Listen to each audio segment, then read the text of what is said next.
Assalamualaikum warahmatullahi wabarakatuh. Perkenalkan, nama saya Ulfa Sukmayati. Di sini saya akan menjelaskan mengenai evaluasi granulasi. Bahasan yang akan bahas di sini yaitu yang pertama uji kadar air, yang kedua uji daya atau sifat alir, yang ketiga uji kompresibilitas, yang keempat uji distribusi ukuran partikel. Untuk uji kadar air, uji kadar air salah satu metode yang digunakan untuk mengukur kadar air adalah metode gravimetri, dengan cara membandingkan bobot granul setelah dipanaskan dengan bobot granul sebelum dipanaskan. Pada saat pemanasan berlangsung, air yang masih tertinggal dalam granul akan menguap. Alat yang digunakan untuk uji kadar air ini yaitu heating drying oven.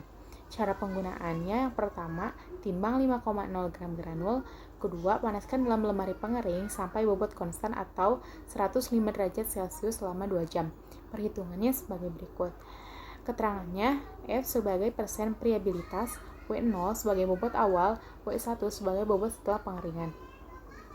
Tujuan dan syarat uji kadar air. Tujuan dari uji kadar air ini adalah untuk mengetahui kadar air yang ada pada granul. Syaratnya 2-4%. Kemudian yang selanjutnya uji daya sifat alir. Waktu alir adalah waktu yang diperlukan untuk mengalir dari sejumlah granul melalui bidang corong yang diukur adalah sejumlah zat yang mengalir dalam suatu waktu tertentu. Metode yang digunakan yaitu metode sudut istirahat. Prinsip dari metode sudut istirahat ini yaitu pengukuran sudut yang berbentuk dari lereng tumbuhan granul yang mengalir bebas dari corong terhadap suatu bidang datar. Alatnya yaitu corong. Cara penggunaannya, yang pertama, timbang seksama 25 mg granul, tepatkan pada corong alat. Yang kedua, uji waktu alir dalam keadaan tertutup.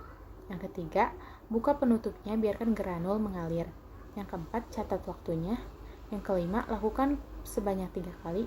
Dan yang keenam, kemudian untuk mengukur sudut istirahat dengan menghitung jari-jari dan tinggi dari tumpukan granul setelah metode corong.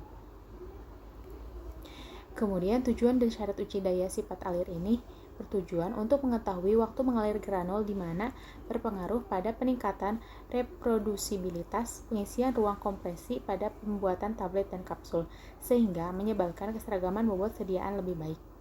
Syaratnya 100 gram granul waktu alirnya tidak lebih dari 10 detik, atau lebih dari 10 gram per detik.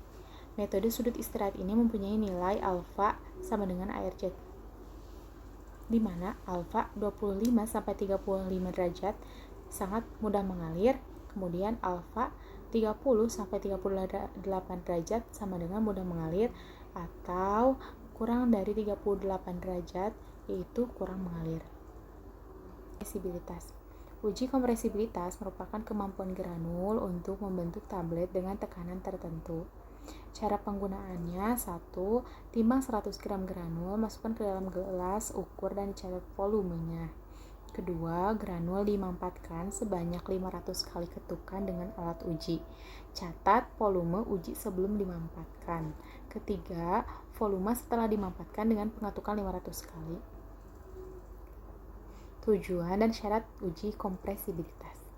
Tujuannya untuk menentukan apakah sifat bahan dapat membentuk massa yang stabil dan kompak bila diberikan tekanan. Syaratnya, jika persen pemampatan kurang dari 20%, keteraturan fabrikasi akan tercapai. Perhitungannya sebagai berikut, di mana keterangannya I sebagai indeks kompresibilitas, V0 sebagai volume granul sebelum dimampatkan, V500 volume granul setelah dimampatkan sebanyak 500 kali ketukan. Kemudian uji distribusi ukuran partikel. Uji ini untuk melihat ukuran partikel yang sesuai.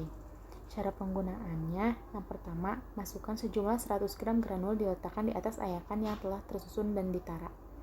Kedua, mulai dari ayakan mes 20 sampai dengan ayakan mes 100 pada alat shaving shaker. Setelah pengujian selesai, masing-masing ayakan ditimbang kembali dan dihitung distribusi granul pada tiap-tiap ayakan.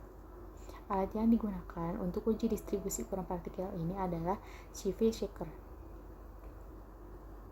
Tujuan dan syarat uji distribusi ukuran partikel. Uji ukuran partikel bertujuan untuk melihat keseragaman dan distribusi ukuran granul yang dihasilkan. Untuk syaratnya, belum ada ketentuan syarat yang berlaku yang dapat dicantumkan di penjelasan ini.